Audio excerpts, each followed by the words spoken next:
in the fact that God's plans are bigger than my own. If I can think and dream up all these amazing things about my life and how it'll play out, just imagine what God's dreaming. Just imagine God's plan for your life.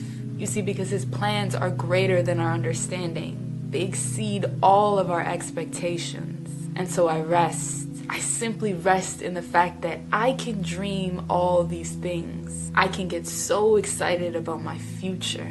But God's plan, His final destination for my life, is so much greater than any of my wildest dreams.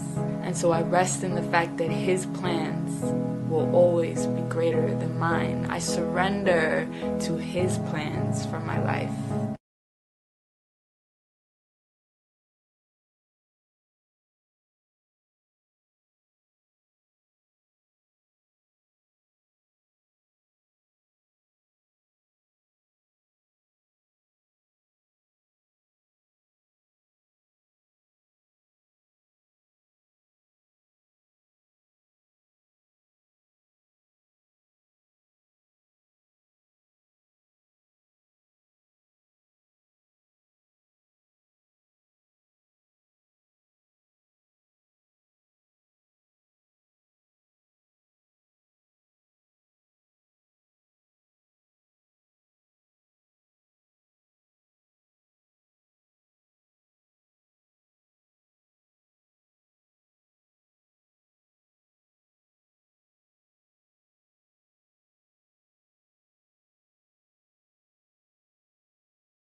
Hey, YouTube, we are here. Give us one moment. We're trying to get everybody from Facebook over here. We're going to stay on this time. Thank you.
I rest in the fact that God's plans are bigger than my own. If I can think and dream up all these amazing things about my life and how it'll play out, just imagine what God's dreaming. Just imagine God's plan for your life.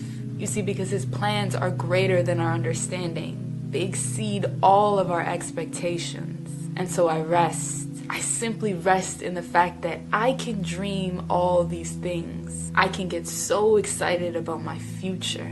But God's plan, His final destination for my life, is so much greater than any of my wildest dreams. And so I rest in the fact that His plans will always be greater than mine. I surrender to His plans for my life. I rest in the fact that God's plans are bigger than my own. If I can think and dream up all these amazing things about my life and how it'll play out, just imagine what God's dreaming. Just imagine God's plan for your life. You see, because His plans are greater than our understanding. They exceed all of our expectations. And so I rest. I simply rest in the fact that I can dream all these things. I can get so excited about my future. But God's plan, His final destination for my life, is so much greater than any of my wildest dreams. And so I rest in the fact that His plans will always be greater than mine. I surrender to His plans for my life. I rest in the fact that God's plans are bigger than my own. If I can think and dream up all these amazing things about my life and how it'll play out, just imagine what God's dreaming. Just imagine God's plan for your life. You see, because His plans are greater than our understanding. They exceed all of our expectations. And so I rest. I simply rest in the fact that I can dream all these things. I can get so excited about my future. But God's plan, His final destination for my life, is so much greater than any of my wildest dreams. And so I rest in the fact that His plans will always be greater than mine. I surrender to His plans for my life. I rest in the fact that God's plans are bigger than my own. If I can think and dream up all these amazing things about my life and how it'll play out, just imagine what God's dreaming. Just imagine God's plan for your life. You see, because His plans are greater than our understanding. They exceed all of our expectations. And so I rest. I simply rest in the fact that I can dream all these things. I can get so excited about my future. But God's plan, His final destination for my life, is so much greater than any of my wildest dreams. And so I rest in the fact that His plans will always be greater than mine. I surrender to His plans for my life. I rest in the fact that God's plans are bigger than my own. If I can think and dream up all these amazing things about my life and how it'll play out, just imagine what God's dreaming. Just imagine God's plan for your life. You see, because his plans are greater than our understanding. They exceed all of our expectations. And so I rest. I simply rest in the fact that I can dream all these things. I can get so excited about my future. But God's plan, his final destination for my life, is so much greater than any of my wildest dreams. And so I rest in the fact that his plans will always be greater than mine. I surrender to his plans for my life.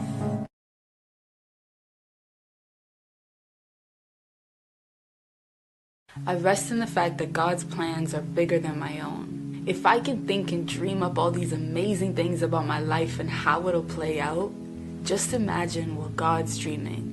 Just imagine God's plan for your life. You see, because his plans are greater than our understanding. They exceed all of our expectations. And so I rest. I simply rest in the fact that I can dream all these things. I can get so excited about my future. But God's plan, his final destination for my life, is so much greater than any of my wildest dreams. And so I rest in the fact that his plans will always be greater than mine. I surrender to his plans for my life.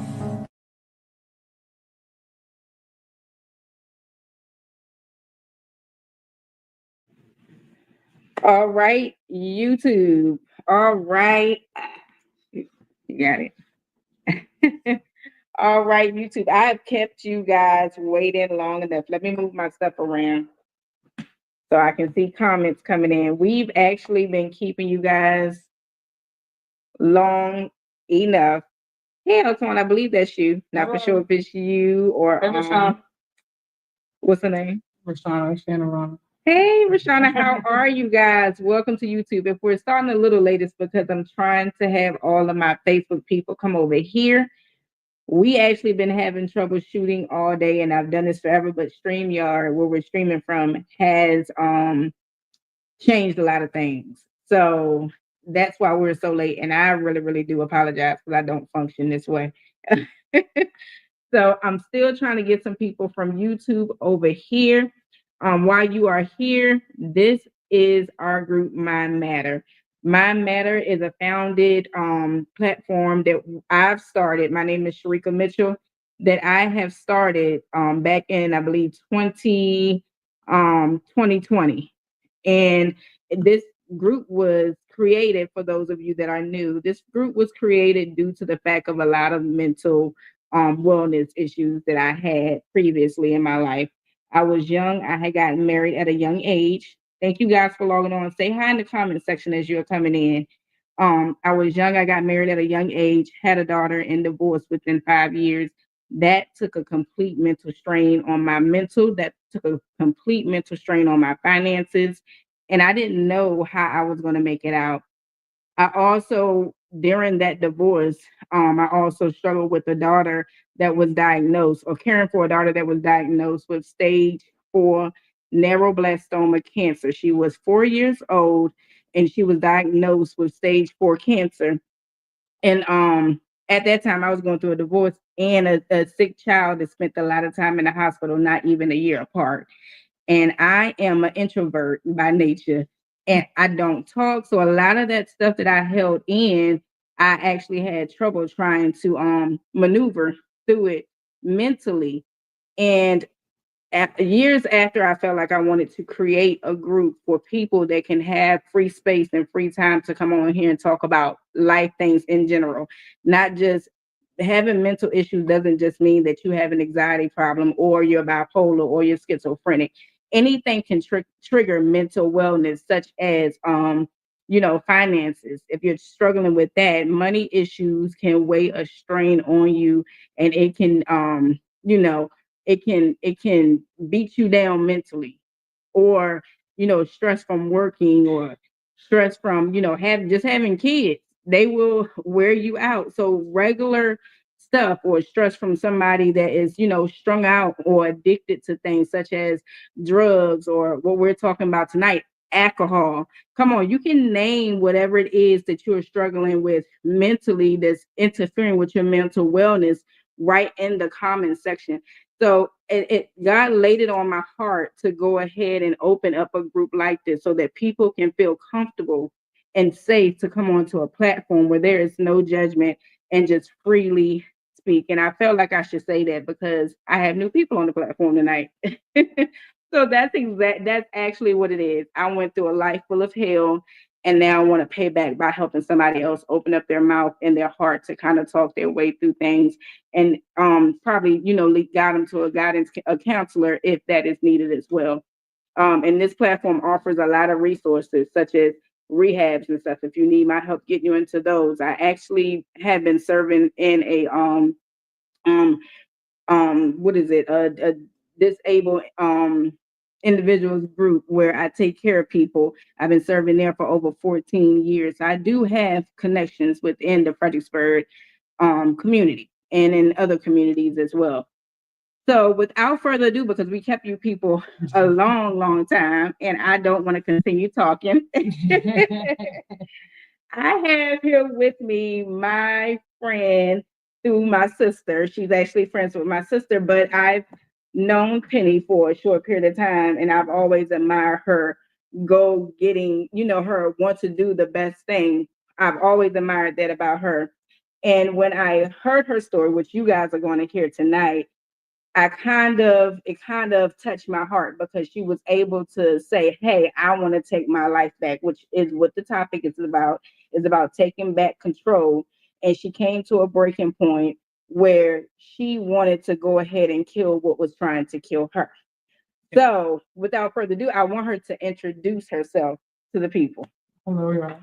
My name is Penny. I'm an alcohol who has been rehabilitated but is still in recovery. I have been clean for 2 years, and I'm here to tell my story of how I took back control of my life. All right. All right. So this is pretty much, we all know how it goes. It's a question platform where I ask questions and you guys are free to ask questions if it's something that you have on your heart that you want to ask as well, and she'll answer it to the best of her ability. So so Penny, where are you actually from? I'm from Stafford. I Okay. graduated from North Stafford High School, gold ring, still got my class ring to this day. I got a basketball scholarship. I went to play D2 ball in Montreat, North Carolina, down in Montreat, North Carolina. And yeah, and here I am. I have a story to tell. And I'm ready for whatever Sharika has for me. All right, awesome. So she's from the Stafford, Virginia area.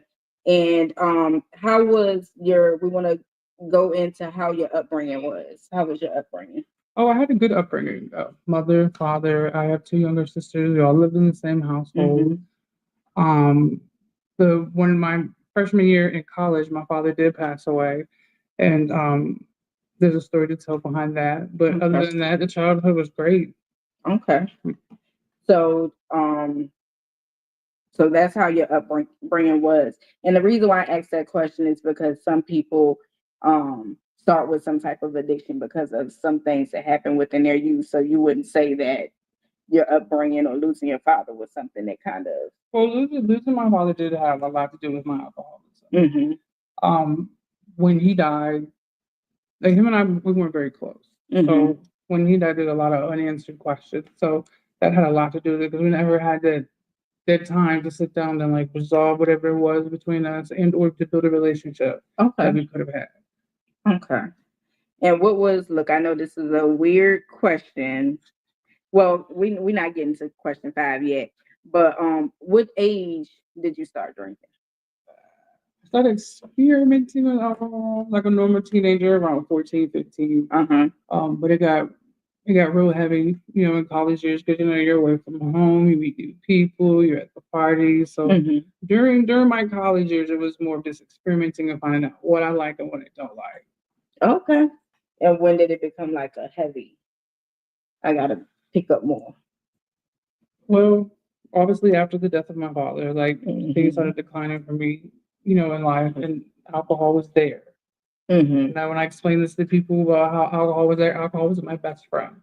I could always depend on alcohol. Alcohol never let me down. So from about 19, 20 years old till I was 40, I was a hardcore alcoholic. Started out with beer, then there was a long period where it was hard liquor, then it went back to beer. It's mainly 211. I was going to ask what was your drink of choice for Yeah. 211. At the end of my alcoholism, it was 211. I consumed 2 gallons of 211 a day Oh my goodness. up to rehab. Oh my goodness. 211. Now, look, I'm not a drinker, y'all. For those of you that are on here, I probably know the bare minimum about. Y'all might know it as Steel Reserve. Okay, I know, 211, but that's not a liquor though. That's a beer. It's a malt liquor, yeah. Oh, okay. Teach me. Yeah. If it's not wine, I really don't. It's a higher percentage of alcohol compared to like Bud Light and Coors Light and all them. So your consumption wasn't really liquor. It was. I mean, I guess 211. mainly the 211, but if liquor was involved, I was just drinking by the bottle. So yeah. Okay. And I think you kind of went into some of my questions. We answered what was your drink of choice. Do you know what you said your dad was the root cause of your addiction? Yes. Okay. Because when my father passed, my father was my fear factor, and I feel like everyone should have a fear factor when they're growing up. That one that you're scared to let down. And he was that for me. I was scared to let my father down. You know what I'm saying? He had, great expectations for each and every one of us, and we tried to meet them. And then once I was taken out of my life, it was just like I didn't have that person that I needed to make sure that I was doing well in life for. So, because I wasn't doing it for myself. It was always whoever's watching. So you felt alone at that time since he was. Yeah, I felt like after that I was just out of control. I didn't have that discipline that I needed to make sure that I was staying on track. So it sounds like he was the one that kind of geared you on just having him there. Yeah, he gave us a good foundation, like a good stability of life, like how we should carry ourselves, to, walk our walk. All right. Okay. So then my other question that we're going to go into is, while drinking alcohol or your choice of 211, did it take you out of character? It took me completely out of character. I lost myself. I lost myself for years, for about a good 18 years of my alcoholism. From bad relationships to losing a job because I was drinking alcohol. See, I was a high functioning alcoholic. Okay. Like, the only way you knew that I was drinking is if you smelled it and if you saw me. And I was drinking all day long. I was drinking in my sleep. Like most people, when they wake up at night and they're thirsty, they grab water. I grabbed it. Oh. Yeah. So. Okay. And could you go back to sleep right after you drank it? Yeah, that was fine. Okay. I would wake up with jitters and I have to drink, and then I go back to sleep. My body was settled. Okay. Are y'all enjoying this segment? Again, she is telling the background of her story. She grew up here in the Stafford, Virginia area. I'm sorry, babe. I'm sorry, I thought he was talking to me. She grew up here in the Stafford, Virginia area, and she had a great upbringing. Her father was a great father figure in her life. And once she started experimenting at the age of, what age was that? About 14, 15. About the age of 14, 15, she started experimenting with alcohol. And when she lost her father, that's when it seems like it got a little bit out of control, where she was drinking very heavily. She said she would wake up in the middle of the night, and if she was thirsty, most people grab water. She was grabbing liquor. If you guys have any questions during the rest of this segment, please put them in the comment section. Also, if you know of someone who is struggling with alcohol addiction, please share this live out, whether when it's over or you can share it out now. Get the word out. I'm so thankful for each of you that have tuned in so far, and you're listening. If you can do me a favor, this is a little commercial break, y'all. If you can hit that thumbs up button that is right underneath of this video, that will be great. You also can go ahead and subscribe to the channel as well. So we're going to go a little bit more deeper into this. And Penny, if it's anything that you want to share that is not on my list of questions, feel free. Okay. Because I know if you want to go deeper, go deeper. Okay. As long as we can reach somebody. Just one person. Just one person. One soul. Yep. So, and it's going to lead me into the question, when did you decide enough is enough? Is there anything you want to share before we get to the breaking point? No, No, because after the breaking point and going to the process, that's the whole. not the store. That's the whole. It's the importance. Okay. Of what we coming here for. Okay. So the whole meaning of this platform again is we go through to help somebody else come through. You're now at the point where you feel like I have to grab control of myself. I have to. Yep. When did you in your mindset say enough is enough? I've had enough. I got to take my control back. When tell us that part. Okay. Well, it's year 42. I'm sitting in my room. I'm crying out to God. I'm screaming to God. I'm screaming to my sister Victoria. Like I remember it was the middle of the day, and I had been talking about going to rehab. I just didn't know how to get there. I didn't know anybody who had ever been to rehab. I didn't have any resources. I was totally clueless. And then the research that I had done on my own, it was, some high dollar rehabs, thousands and thousands of dollars to get into, what have you.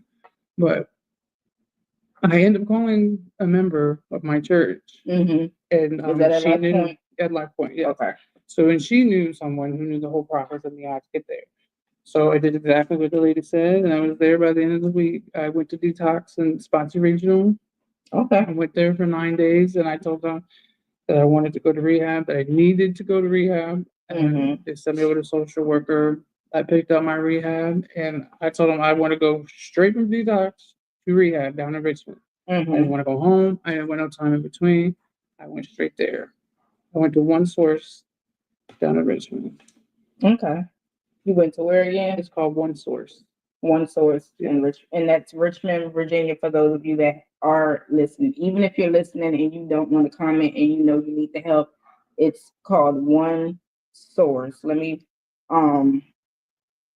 called One Source. So, what made you? Because I know a lot of people. I know when my mother tells her story about her being addicted to drugs, and she says she didn't need an internal, she needed an external healing. What made you choose? And she always mentions she's not saying that rehab is bad for anybody. It just didn't help her. What made you choose rehab? I knew I couldn't do it by myself. That's a good answer. I had to go. I couldn't do it by myself. There were times before I went to rehab, I was like, yeah, I can do this on my own. And then it ended up getting worse and worse and worse. So I was losing job after job after job. So I knew I had to do something, and I had to do something drastic, and I knew I needed help. So I went and sought the help that I needed. Awesome. She knew that she could not do it on her own. She knew that she could not do it on her own.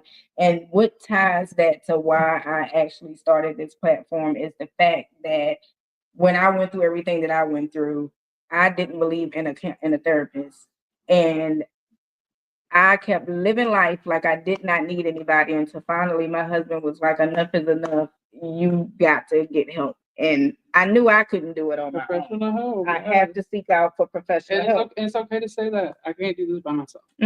I need help. It's okay. It's okay to say it out loud. It's okay to feel it. It's okay to mean it. You need help. You need help. Go get it. Yeah. That pride is one of the number one killers. When you kill pride, then you can go out and get the help that you need. You can live a great life. Pride, we got to get rid of pride. And I know that was my problem.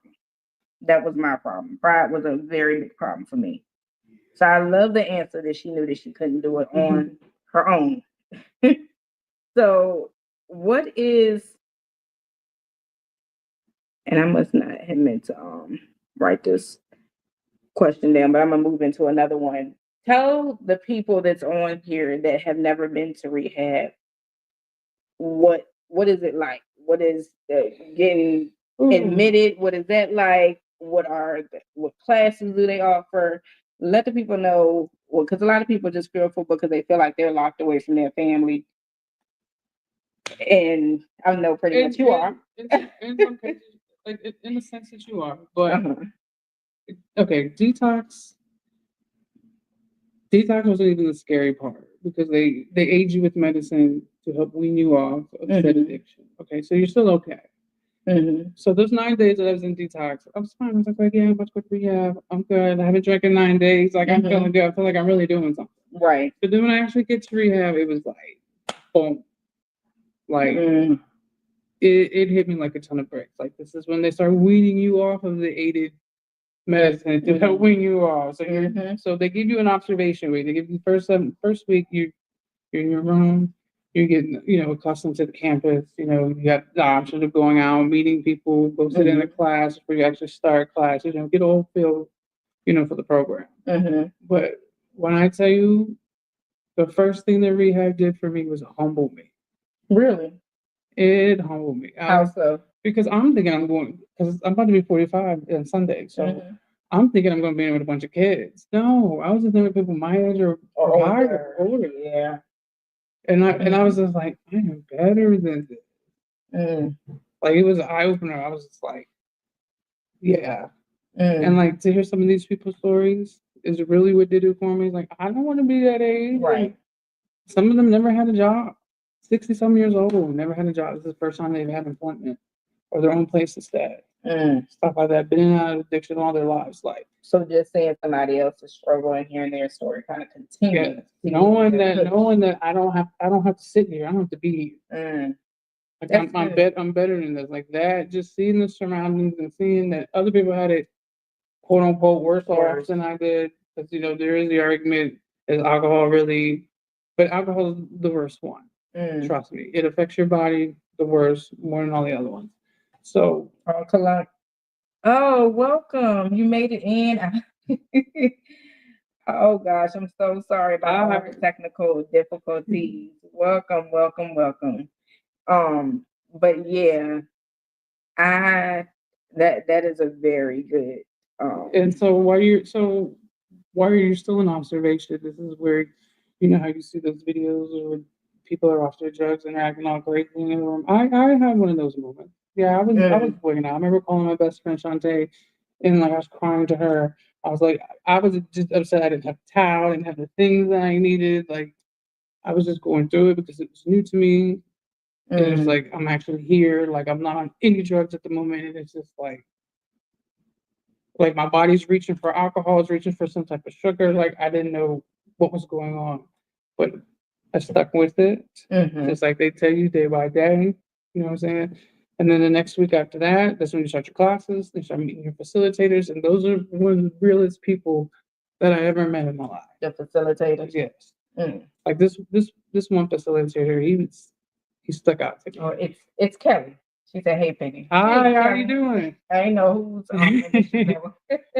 So he was 78. He was addicted to heroin for 35 This years. is someone else that was He's a facilitator. Oh, okay. Yeah. So he's raw. He's telling us his story. Addicted to heroin 35 years, half his life. Been in and out of rehab. And here to tell his story. You know what? That's awesome because I am a firm believer that I feel as if you can't advise me if you haven't went through this situation. Yeah. Oh, and he was able to advise, yes, because he's been through it. And then I had one facilitator who never been addicted to anything, but he had family members that were, so it was important for him to educate himself in the field to help others. Like his main goal in life was to be one of the best motivational speakers in the world.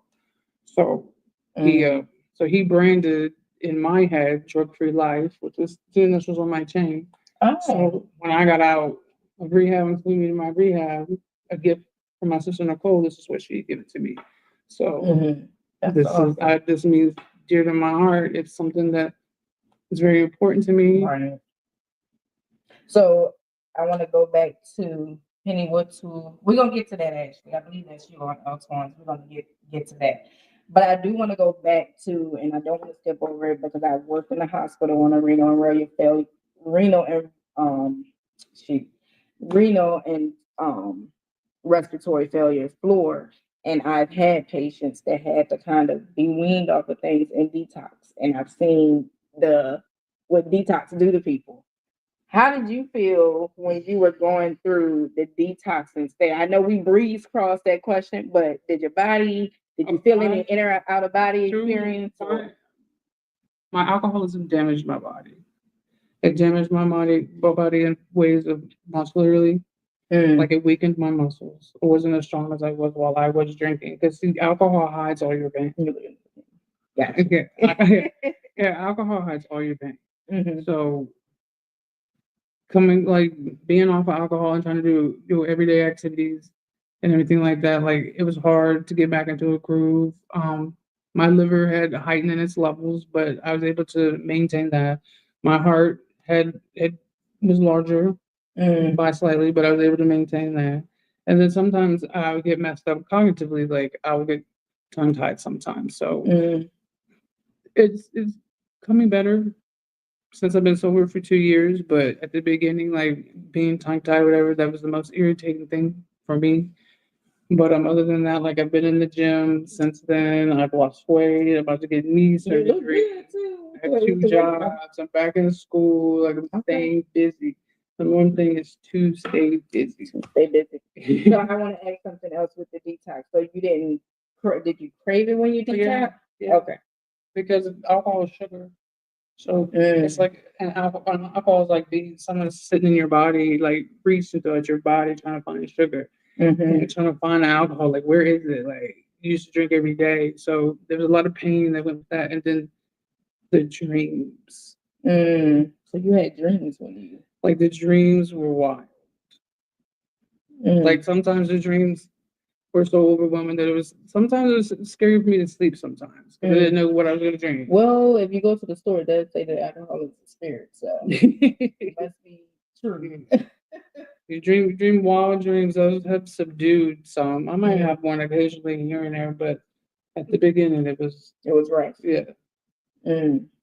Because I asked my facilitators while I was in rehab, like, what is it with dreams or whatever? He's like, oh, you're gonna go through that.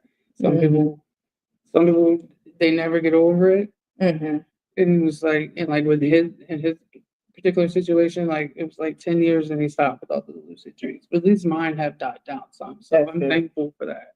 That's good. Yeah. All right.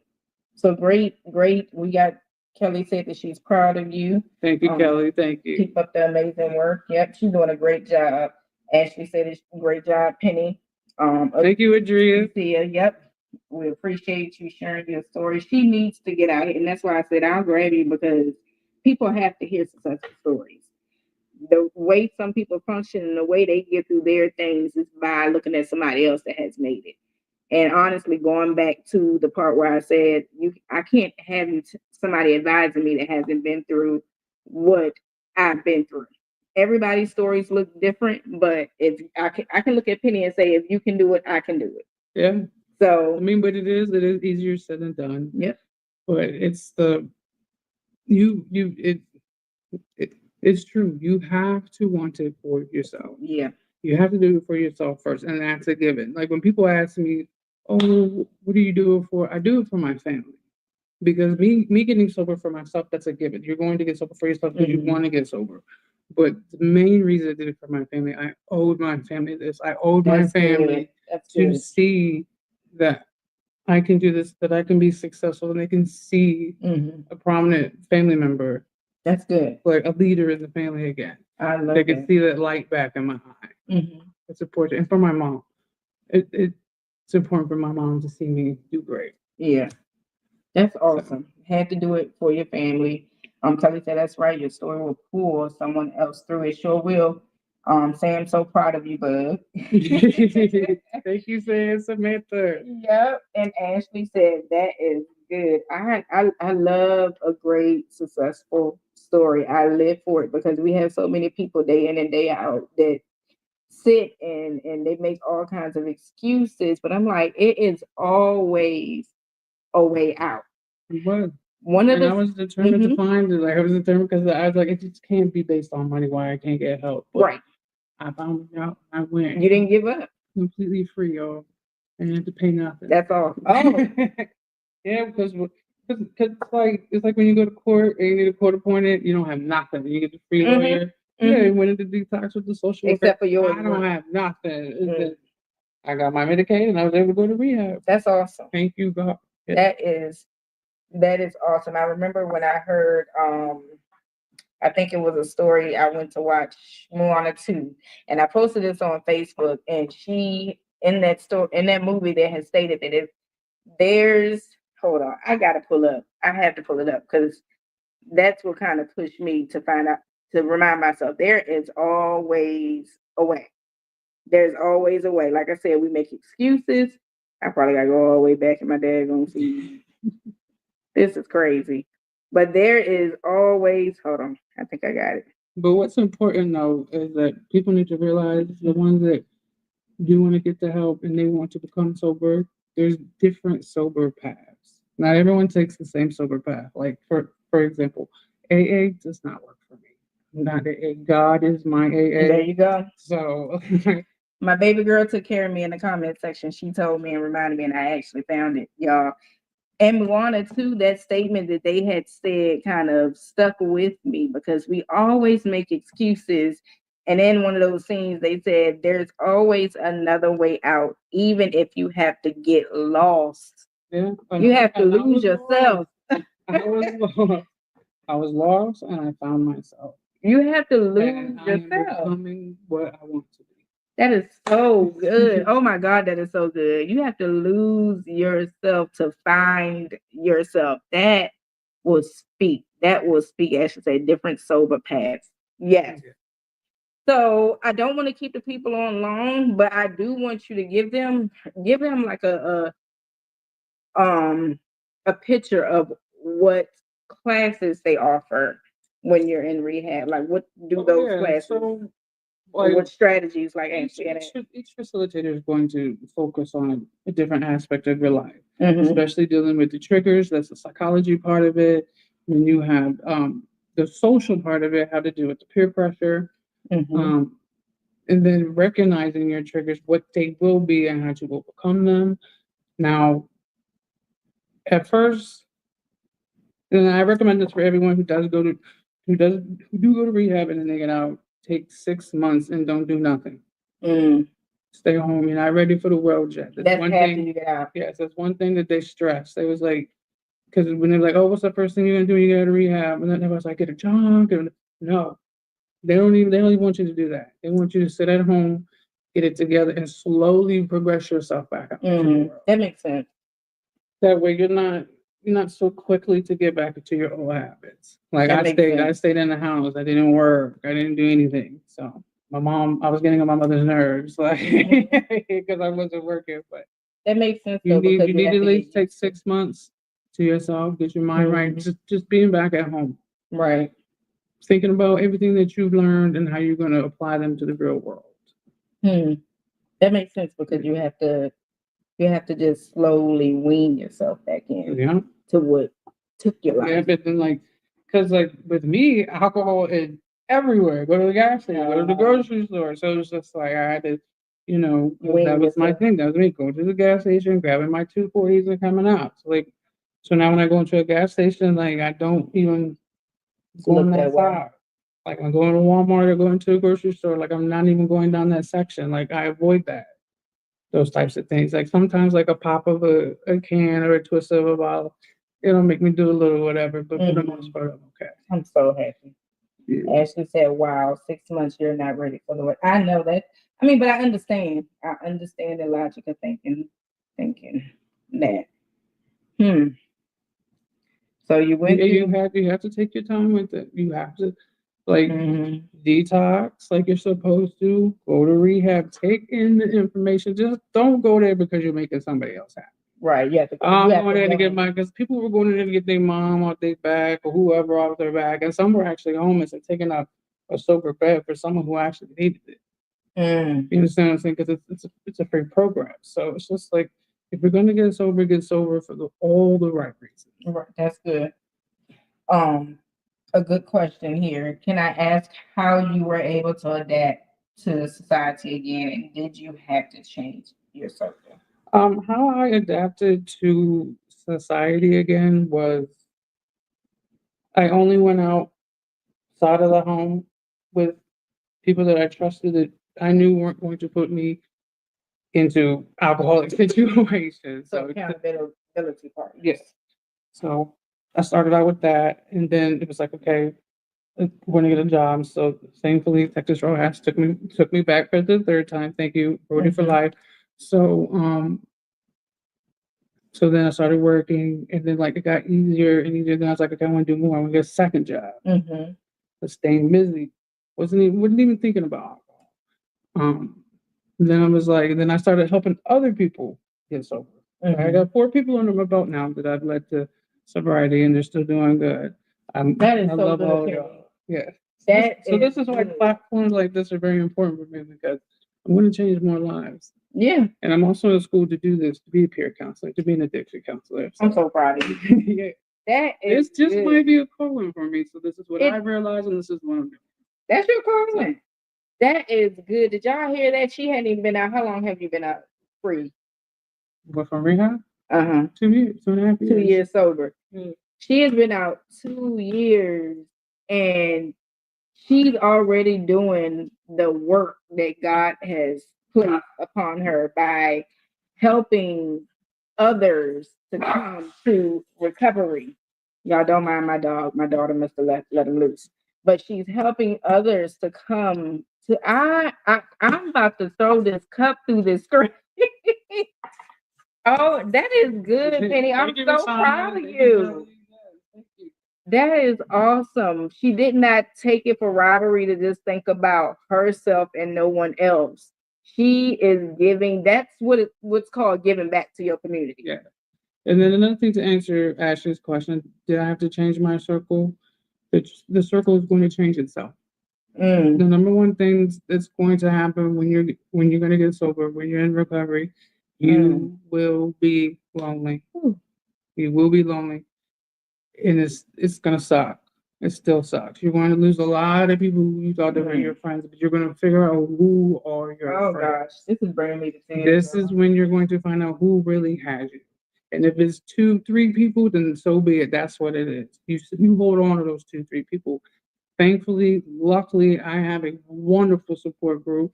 And my support group, I didn't even know my support group was as big as it was until I started getting sober. So I love you all. Thank you so much for having my back. And you got tissue? Yeah, we got tissue. I be real. I don't care at this Thank you for everyone for supporting me to this day.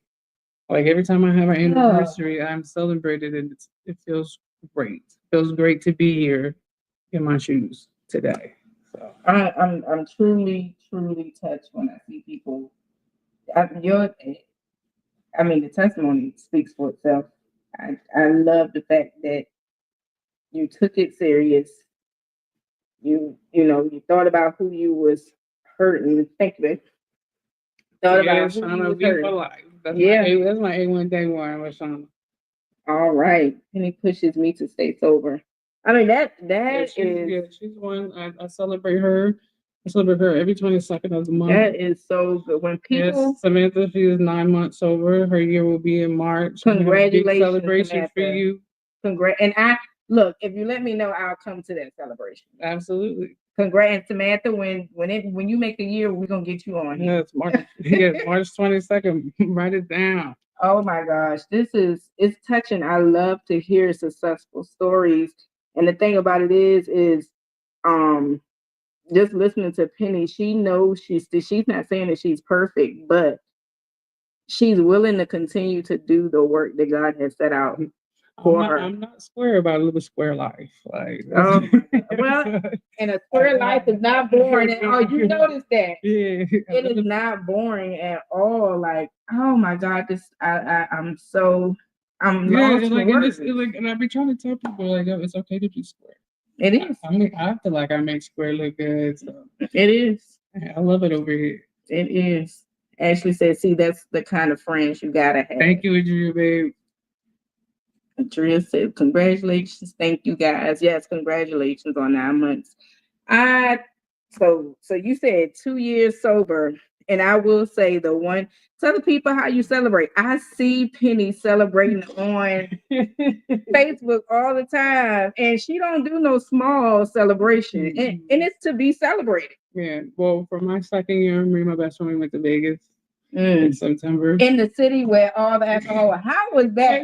Okay, and that was the number one question I got. They're like, "How are you gonna go over there?" And I was like, "If I can do it here, I can do it anywhere." Okay, you tested yourself. Alcohol is everywhere. That is true. And it's not, and like in Vegas, like alcohol is really not in your face. It's the gambling. Yeah, like it's the gambling that's in your face. Like you have to go get the alcohol in order to drink it. So yeah, but there's more to do than party out in Vegas. Trust me. I had a good time. I will be back. So, But you so went to for Vegas? the first one I had like this real huge dinner, like 20 people came, and I remember that. yeah, we celebrated our 1 year, so my 1 year, and these 20 people were like the main core 20 people that were That played a there. part. Yeah, they were there for the day Mm. one from detox and supported me throughout the whole thing. So I really appreciate y'all guys. Every year that y'all celebrate with me when I post it, like it just means the world to me. That's awesome. So for my third year, I don't know. I have not planned out that vacay yet, but it's coming. I was gonna ask. Yeah. Well, I don't know if I'll make it out of Vegas, but yeah. I honest because I'm going somewhere, Sugar, but I just don't know where. Well, that's okay. Now, I'm gonna make sure I celebrate you then, because awesome story. Oh my gosh, great upbringing. Lost father. Started experimenting alcohol at the age of 14. What was in the what was it? Still 21. Look, that's just a shame. I'm bad with liquor, y'all. 211, yes. 211 was her choice, but if she had anything else in her reach, she grabbed it. She said in the middle of the night, most people grab water, but she grabbed, come on, y'all. Y'all gotta, I think there's a little celebrations I see going off on that screen. Y'all gotta hit it because this story is awesome. She said what was in the middle of the night, most people grab water, but she grabbed liquor at 2, 3 o'clock in the morning.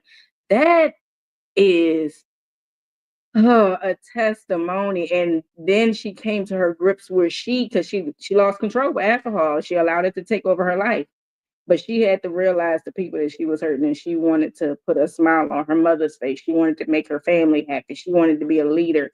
And she made the decision to change her life, change everything about her by admitting to herself that she needed help. And the main part that you said was she couldn't do it on her own. No. Come on now. Oh, so powerful. It's work involved. You got to put in the work.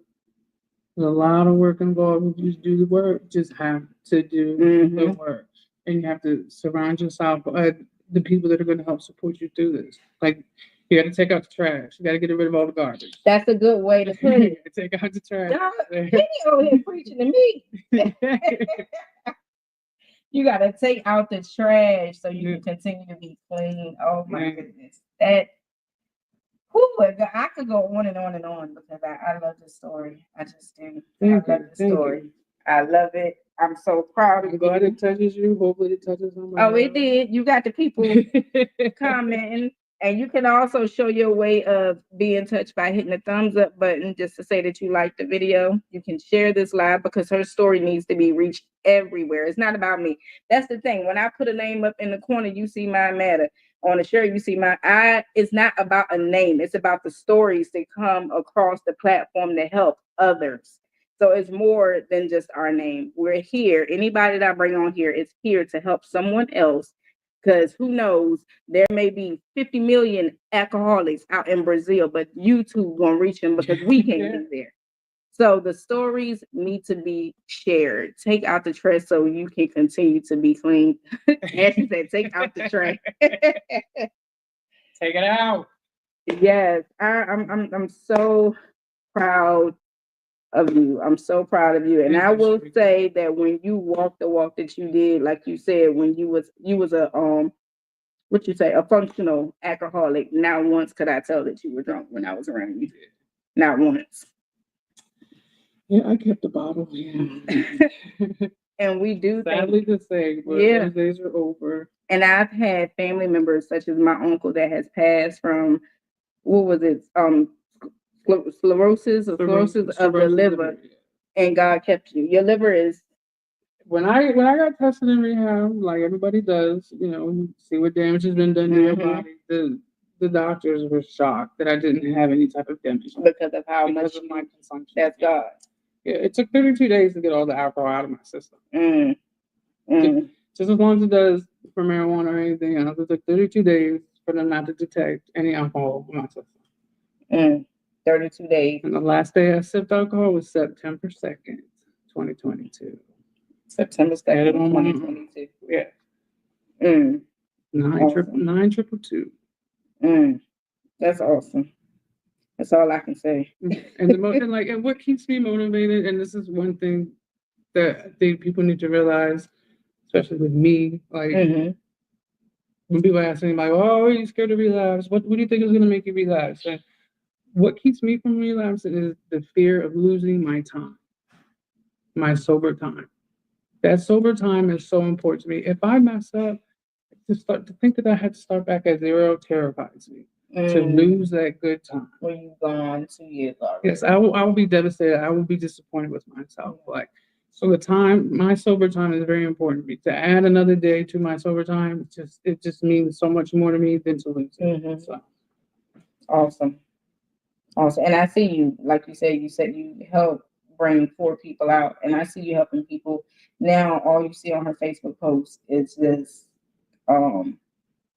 if you see me out there, you see my post, sobriety. whatever, please hit me up. I can help you, get you pointed in the right direction. I would take you if you need me to take you. I've done it before. So if you need help, I will help you. Yeah. I'm so happy that you took Thank you. the invitation to be the first person with us rolling my mat. Look, we took 2025. 2025. We took a hiatus on as she said, the fear of starting back over. I can relate. Yeah. That's a dagger in your heart if you went 2 years and then you pick up a bottle and it's like, oh, I gotta start back at one. No, like it freaks me out to even think about it. 365 days times 2. I don't know what that is, but to have to start back at one, that's yeah. And it's basically minute ones. Every minute, every hour, every second, every day, week, month, year, all that. All they gotta start back over. Yeah, like to think about losing all of that. No. And another good thing that I see that you're doing now faithfully is you go to church every Sunday. Yes. Church attendance is one of my number one goals for 2025. And you haven't been missing. Yeah, so I'm so proud of you. Not only did she throw away the liquor, she is still feeding back into her life by allowing God to come into her life and going to church every Sunday. Like, you are doing it big. Another question I do have to ask you, are you, because it just popped up in my head, are you having to attend any programs after rehab? Just to keep you put, so you do, okay. Church is my program. Got you. Church is her program. Church is my program. Just staying focused on what I have to do every day. My 2 jobs, school, because that's enough on its own. But yeah, then I had. How much longer you have? Because if I can do, oh gosh, probably something 50. I'm going all the way. I know. So yeah, with the schedule I have, I can give 45 minutes to God on Sunday. So yeah, I get up. Say that again. So with the busy schedule I have, I will give God the 45 minutes on Sunday. Yes, girl. Bless the folks. She blessing them. Yeah. She blessing them. Yeah. Kelly said I'm cheesing so hard for you right now. Thank you, Kelly. She is blessed. Oh my God, I got to get you back on here. Yeah. And Sam, make sure you reach out to Penny. Yeah, so and that I can bring back some people and they can share their. I want y'all on here. Yeah. I want you to come on here and change the lives of people. Yep. You hit a year, you let me know. You hit 2, let me know. We want you to come out here like Penny did. Once she saved herself, she went right back out and saved someone else. So I'm sure that's the nugget that you give them. Yeah, and I got chips. I got chips to give out. I will give you your chips. I will celebrate you every month. Just gotta let me know. Chime in. Oh my God, Penny. Y'all know what Kelly said. I needed. This is needed. It is. It is. And again, that reverts back to this is what Mind Matter is all about. It's not about a name. It's not about us. It's about the movement. Yep. It's about the movement, and it's about saving the minds of the people. Because look, we ain't gonna go to church for I actually want to part 2. Oh, you want to? We right. Well, with the technical difficulties we had tonight, y'all gonna work that out. We gonna work it out and get her back for a part 2. But this is, maybe we'll do it in 2 more weeks. We only had one streaming for this month. I try to only do it once a month, but maybe we'll get her back in for part 2 to talk about what you do to go out and help the ones that are. Oh, definitely. So we can probably get that together, Ashley, and do a part 2 and have Penny to come back to say what's her techniques. We'll go down and reaching out to those that are struggling with alcoholism. And that is the main reason of having Mind Matter. I can't save anybody that is strung out on alcohol because I've never been an alcoholic. So for me to go out and get the resources and bring it here to have someone like her to come and talk to you about this, look, my daughter did it on the screen. And another thing, like, no addiction is greater or worse or better than the other. So whether just because I was an alcoholic doesn't mean I can't help you because you were addicted to pills, or help you who's addicted to heroin. It doesn't matter. Yep. Help is help. The help path is the same path. So I can get you walking on it. So this was good tonight. Dynasty said 2 years, 24 months, 104 weeks, 730 days, and 17,120 hours. Kelly says, what's that one thing that you would say to someone who's suffering right now in this moment? Mm-hmm. Go to your nearest hospital. Every major hospital had a detox unit, a behavioral unit. Go to the ER, tell them this is what's going on. I want to get clean, and they'll put you there. Yes. That is step one. If you can just get yourself to the hospital, if you need me to take you to the hospital, have a friend take you to the hospital, anyone, get to the detox. Mm-hmm. You can get there. If you can stay there, there's hope. And I will refer to the hospitals here. I thought that Spotsylvania Regional was the only one that did. So they're the only ones to deal with the mental health, not ECHO. Well, Spotsylvania does both. In their behavior unit, they do the mental part and the drug part. Gotcha. Just as well as Mary Washington, they have their own unit, the Snowden part. Okay, but you would have to go over this. I got you. Okay. So if you're in the Spotsylvania area for resources, we have Spotsylvania Regional Hospital that you can seek out for help, and they will lead you in that direction. Also, if you're closer to Mary Washington and you prefer that hospital, you can also register there. And they do have their own. I've been to their mental health ward there before they admit you over to Snowden. And from Snowden, I think, how many days do they keep you before they send you out to? I believe it's another outside facility. Is it 7 days? I think whenever they feel that you're ready to move on. Gotcha. Okay. So those are the 2 hospitals in the area to reach out to. Now, outside of that, I will have you reach out to Penny, and she can probably call around and seek more information. So Penny, tell the people how they can reach you. You can reach me on Facebook, Penny Dowell. Just spell it out. My picture is a gold cent sign. So just reach me there, message me however you want to. I'll get with you. I won't ignore you. I'll get you the help you need. We can do this. I'm an example. I'm right here. You see me. You see me. And what I will do is I will put her information in the Mind Matter group that's on Facebook as well as here on YouTube, so you guys can reach out to her when you want to. Such a great show. Yeah, thank you for having me. Thank you. Thank you for being patient with me. Yes, she was ready all week. Yeah, she was ready. I'm like, I'm so sorry, Penny. We're gonna get this together. She was ready. Okay, so I thank you for coming on. Thank you for having me. I thank you for being honest with the people. We're gonna look at 2 more weeks coming back. For those of you that are tuning in, if you are in the area, and I'm gonna probably have to do something with a Vision Saturday with Penny. We are having our first Vision Saturday, coming back with Vision Saturday for this year, and it is on February the 22nd. The flyer is forthcoming, and it is from 11 to 4. At Vision Saturday, we work together to help you not just create a vision board, but we want to walk through the steps of helping you roll out your vision. We also have a licensed therapist counselor that is there to help. You might as well say it's your first counseling session, but it's for free. And so much more. Fun, dancing, counselor. We are rolling that out on February. We had one a year or so ago, but we put everything on pause last year. But we are having we're rolling Vision Saturday back out on February the 22nd. And from February the 22nd, we will have one every quarter, because we don't want you to create the vision, like the Bible says, write the vision and make it plain. We don't want you to create the vision and have no one to hold your hand.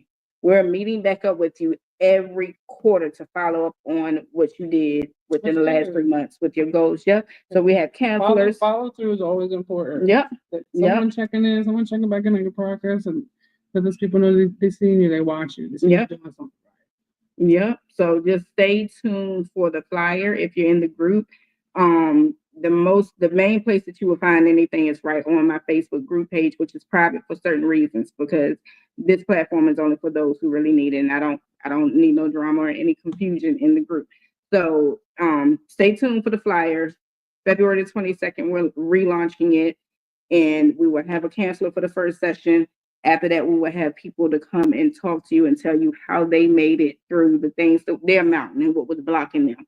So we're gonna have fun this year. We got so much more in store. We have a mental wellness cruise that we're planning. We have so much fun coming. Yeah, you're gonna come on. Come on, bring the other friend. Yeah, we are gonna have so much. Hey, Kim, I did not know you were on here, girl. We're going to have so much fun. Some people may be their first time cruising, but what we're going to do is we're going to walk through this walk of life together this year. And I'm so excited to have started the lives back off this year with Penny. Such a great story. I got to let y'all go because it's past an hour. Love y'all. Any more questions for Penny before I allow her before we log off? All right. I'm going to play an outro. If you love what you've seen tonight, again, hit the thumbs button. Don't forget to subscribe to this channel. Share the live, share the channel, get the people here, and we will be back. If not in 2 weeks with Penny, we will be back every Tuesday, every second. What's this? The second Tuesday of the month. We will be on. It's supposed to start at 7, y'all, but we apologize. It's the first night. All right, y'all see me in rare form tonight. Let's go ahead and do our outro. And then we out. I rest in the fact that God's plans are bigger than my own. If I can think and dream up all these amazing things about my life and how it'll play out, just imagine what God's dreaming. Just imagine God's plan for your life. You see, because his plans are greater than our understanding. They exceed all of our expectations. And so I simply rest in the fact that I can dream all these things. I can get so excited about my future. But God's plan, his final destination for my life, is so much greater than any of my wildest dreams. And so I rest in the fact that his plans will always be greater than mine. I surrender to his plans for my life. So, all right, guys. You know what you're trying to do.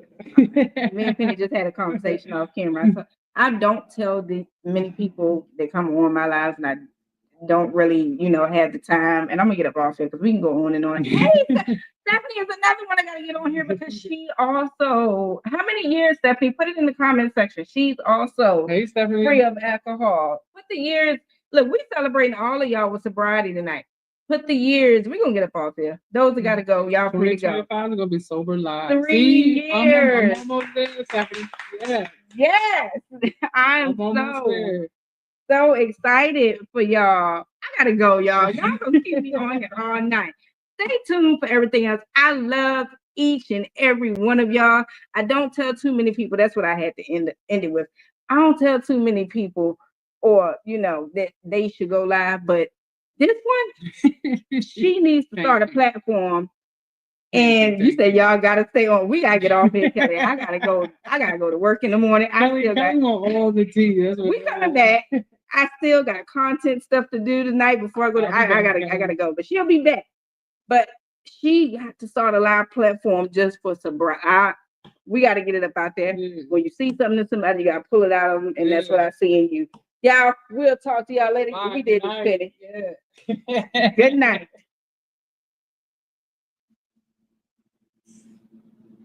You